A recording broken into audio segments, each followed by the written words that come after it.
Savanorystė visokiais laikais skleidžia žiedus.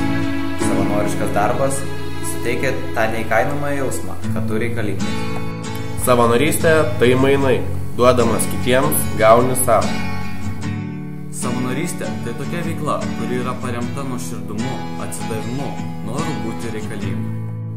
Savanorystė suteikia galimybę panaudoti savo sugebėjimus ir patirtį, įgauti naujų žinių, susirasti draugų, įsitraukti į darbą ir keisti socialinę šalies gyvenimą.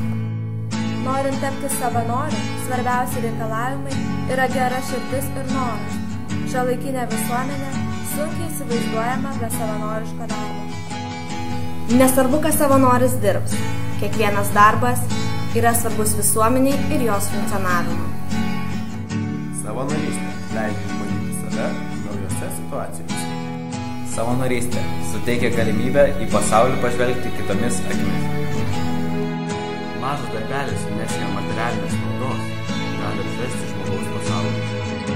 Nuoširdus ačiū yra žymiai brangesnis už pinigus. Darbą padaryti gali kiekvienas, bet už jį neimti atlygio tik išskirtinai. Padėti kitam yra didžiausias atlygis. Savanoriškas darbas užkrečiamas. Siūlome visiems bent kartą pabūti savanoriais. Tai ne tik geras darbas, bet ir naudinga patirtis kiekvienam žmogui. Patiko Sijulė šiandien. Labai patiko, net tas žodis. Smagu buvo. Norėčiau nuo viso mūsų kolektyvo, ypatingai nuo lankytojų pasakyti didelį ačiū. Ir visada laukiame jūsų svečius.